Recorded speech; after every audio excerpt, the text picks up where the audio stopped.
Meva alibanguleki, alibanguleki libukhalike, litsoloke, lihlaba nzulu shushu, akunyamezeleki, akubalekeki, akuzuliseleki.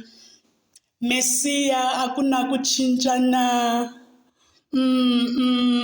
Mafungwashe ndiyazi mhlophe, akunakutshintsha ndiyazi.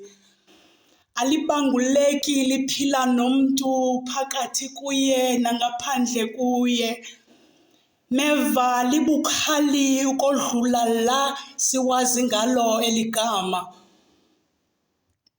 Awuliboni linangcambu, awuliboni linamthi obonakalayo, awuliboni lihluma noba likhula mzontsundu.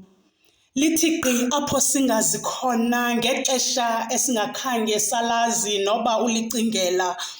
Kukhawuleze ukungena kwalo, ibe ngutshe, kuthi shh, kucwaka umzuzwana, kumameleke, kuvakale kwangoko komnye kuvakale kade.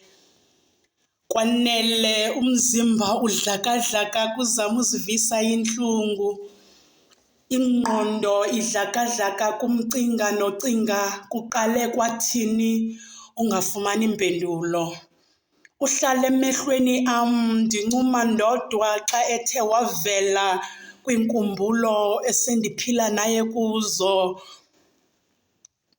Meva alibanguleki, alibanguleki kufa, undibulele ukufa.